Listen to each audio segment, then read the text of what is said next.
Mula sa kanilang mga makukulay na costume sa grand reveal, very elegant naman ang suot na formal wear ng bigating cast ng telepantasyang Mulawin versus Ravenna sa kanilang grand press conference. Pabonggahan ng cast ng rumampa sa red carpet at nang ipakilala ang kanilang mga roles sa stage. Pinangungunahan niya ng bidang sina Dennis Trillo, Heart Evangelista, Lavi Poe at Miss Regine Velasquez Alcacid.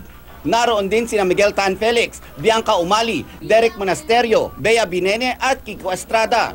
Excited nang mapanood ng cast ang kanilang pinaghirapang series na magsisimula na sa Lunes. Naging very simple naman ang birthday celebration ni Pacmam, Mami Dionisio Pacquiao sa General Santos City. Ilang malalapit na family at friends lang ang dumalo sa 68th birthday ni Mami D.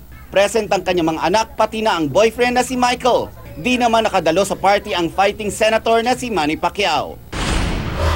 Summer luau party naman ang peg ng 30th birthday ng ultimate star na si Jenilyn Mercado.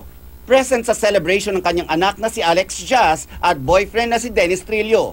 Dumalo rin sina Empress Shook at si Binibining Joyce Bernal na direktor ng upcoming Kapuso series na My Love from the Star. Recently lang din nag-birthday si Dennis kung saan dumating din si Jen. Nelson Canlas, GMA News.